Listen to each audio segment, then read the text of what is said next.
which is nice.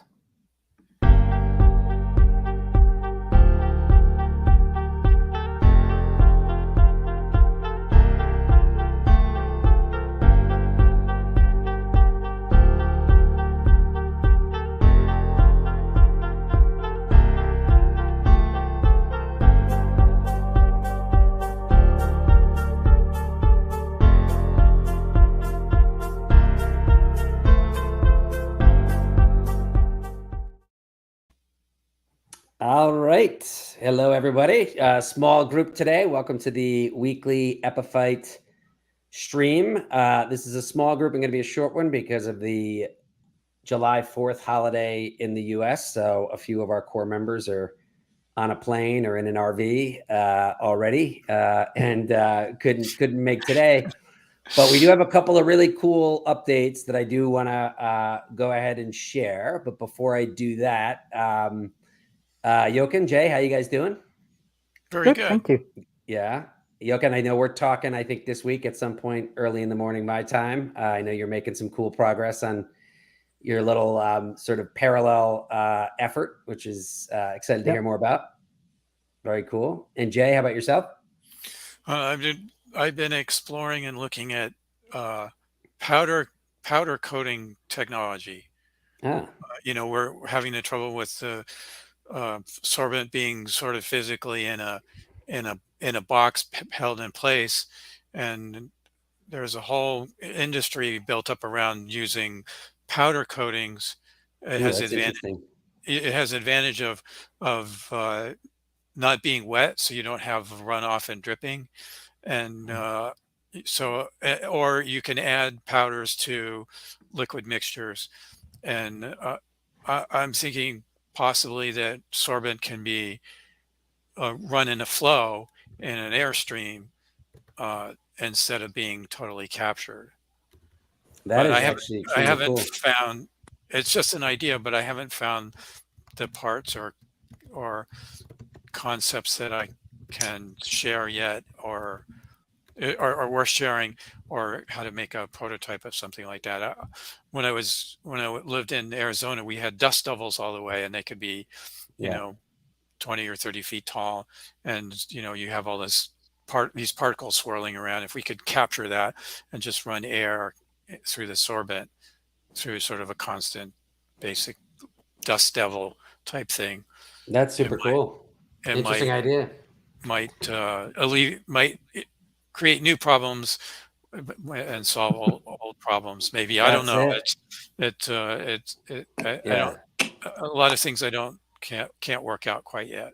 That's cool. And one of my favorite quotes that is from one of my intellectual heroes, a guy named David Deutsch, who wrote the book The Beginning of Infinity. But he says that the future is always problematic, but all problems are solvable. Is that there's never going to be a time where we eliminate problems, and you often create new problems from solving other ones. But that is the surfboard we're on. So, Ling, how you doing? Just saying hi. Just checking in and see how people were. We'll have probably a short, small group because we have a few people traveling, but I do have some cool updates. But how are things in your world, Ling? Good. Excellent. All right. I did just go ahead and drop the little digital deck down there. A couple things I wanted to just update folks on is that the time that we're meeting at right here wasn't participate, particularly members of the University of Texas Negative Emissions Club, who will be building the next build of Epiphyte at UT. So we want to get those folks on these calls weekly. So we're actually shifting our time starting next week. So we will no longer be doing these on Mondays, but we'll be doing them on Thursdays at 2 p.m. Eastern. So that is, if you look in the deck that I just put there, there's a little button you can press on the top for calendar. We have next week's in there, and I'll be adding additional ones. And again, it's here on StreamYard, but it also connects directly to our OpenAir YouTube channel, as well as our LinkedIn and our X. So next week starts then, and we'll have a few additional folks joining, which I'm excited about. The other thing I wanted to talk about, I don't know if you guys, I did this Oh, great. Excellent. We got Charles in there. Hey, Charles. Charles is one of such people. Charles, we will have you on this side of the screen next time because we want to be talking about the things that the redesigns we're doing with your input, since we'll be building it in Austin. So the other thing, I don't know if any of you guys saw the little bot that I created yet for our Discord.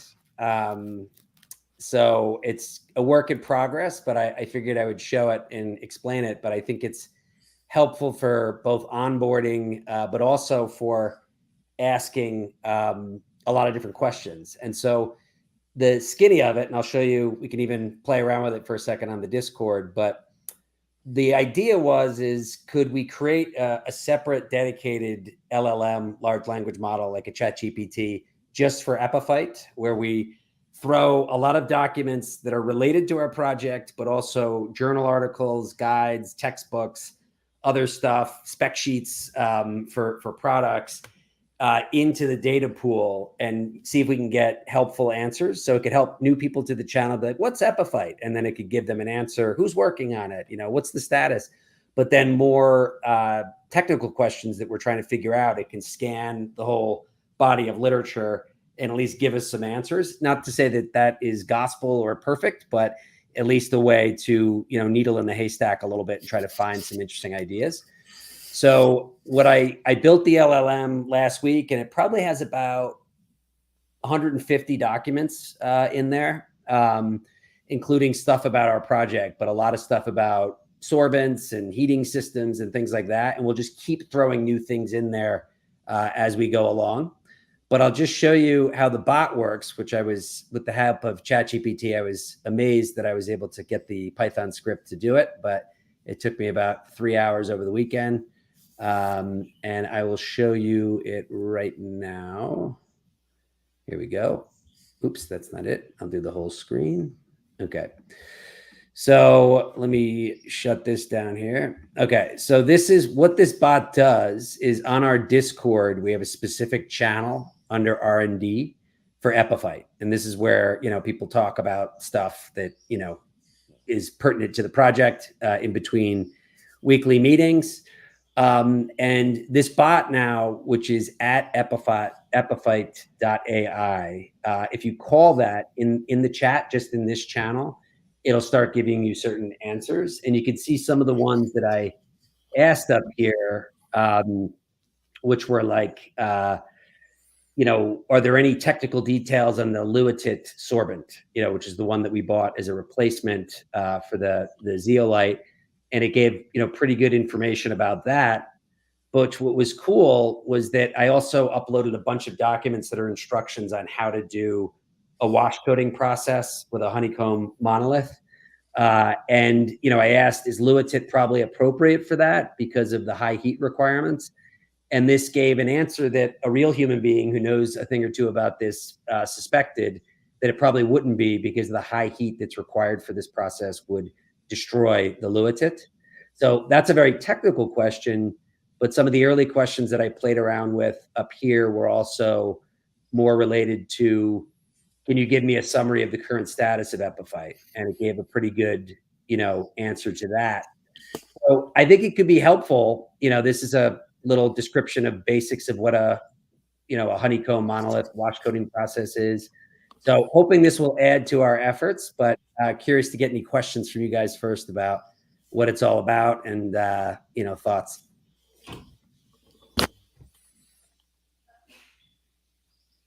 And I could also ask it a question if you want me to. Can you demo how you get started? What do you mean how you get started? Oh, how to ask it a question? How do you ask it a question? Yeah, so it's like a member here. Yeah. So it's called epiphyte.ai. Yeah. So if you click that, you could say, what is a moth? Let's see if it answers that. Now, I've had a couple times where it usually takes about 5 to 10 seconds, but one of the other bots that I've created seems to have gotten decoupled. So as of Metal Organic Framework, yeah, it should pop up in a second. Usually takes about 10 seconds. Oh, that's awesome. Yeah. Oh, wow.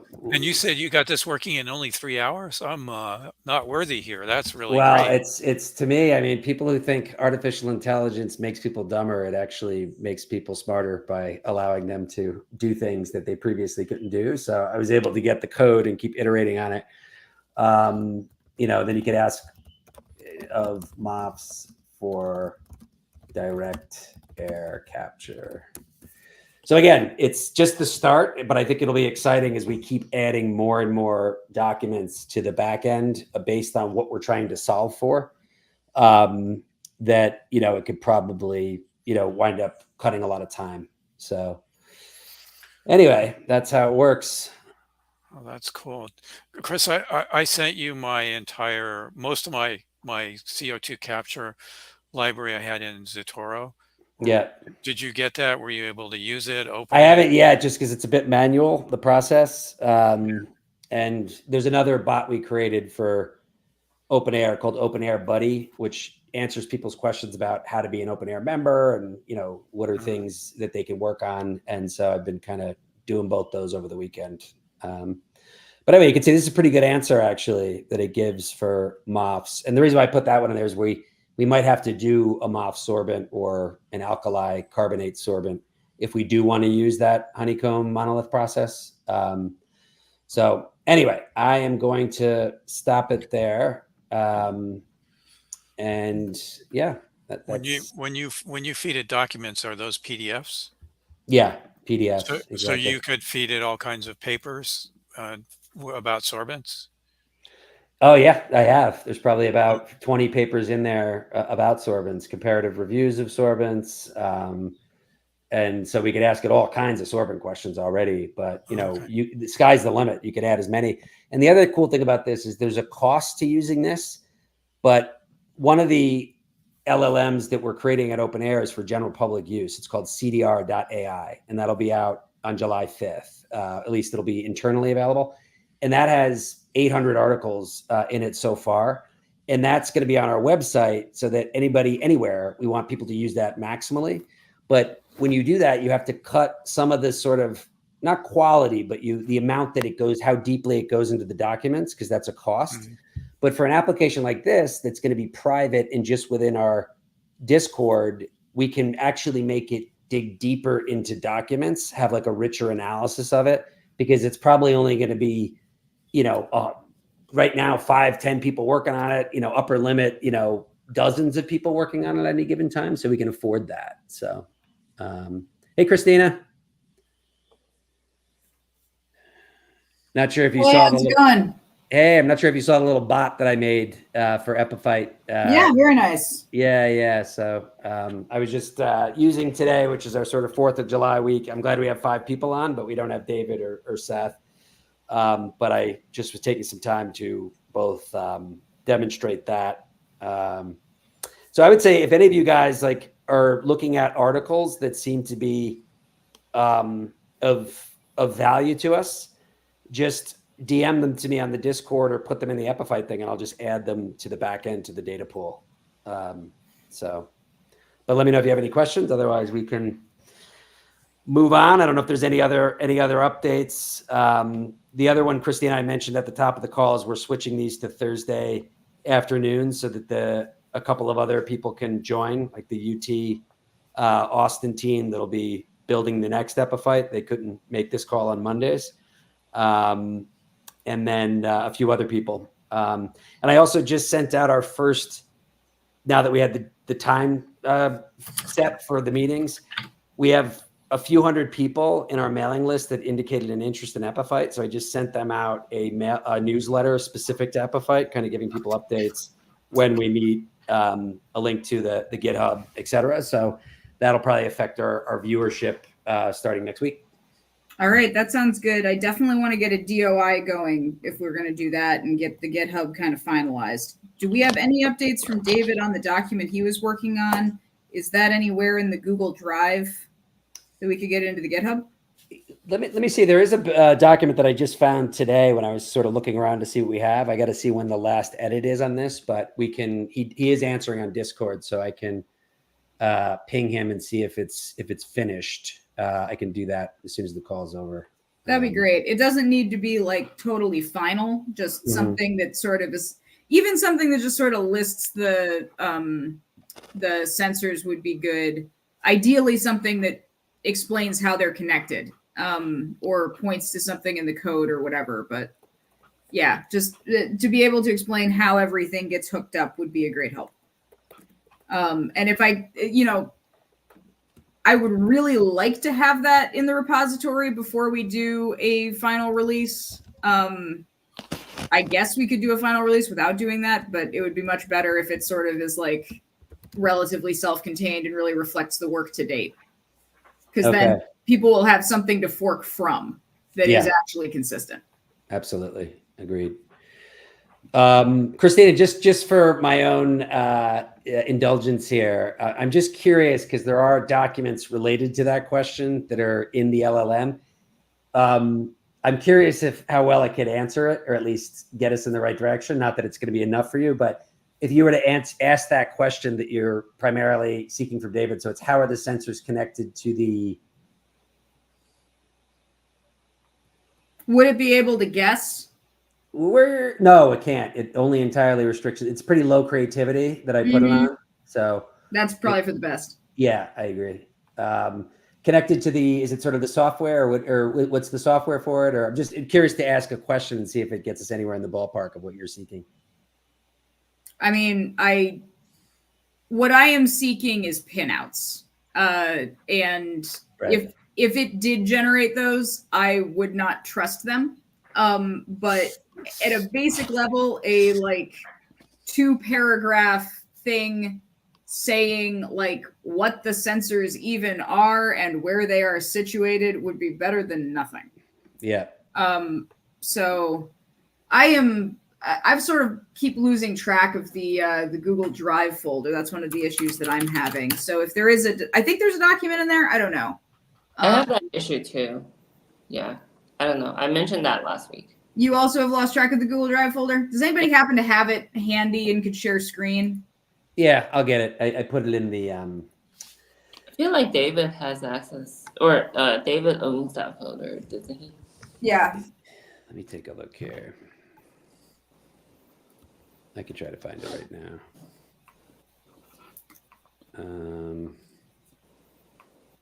Yeah, let me ask him where he put it. I sent him the document the folder that I was hoping he would put it in, so we can see if he has done anything with that. But rather than, let me see here. Looks like we have nothing that is updated recently. So this is the folder that I'll give you. I'm going to send you guys both on the Discord with David added and saying, hey, can you add the document that you're working on to this folder? Yeah, that would be a big help. Okay, so let me go ahead and do that. All right, great. Any other, so just beyond that housekeeping there, any other, we had some pretty exciting possible turns of a corner we did talk about last week with the, a change maybe in the design that was sort of inspired by what Alex put forward, which was basically a PVC pipe tube. And I thought we were pretty interested in that. Didn't know if anybody in their dreams or while walking the dog had further thoughts on that. We have a little bit of time here if anybody wants to share any ideas or further thoughts. If not, we can wait till next week.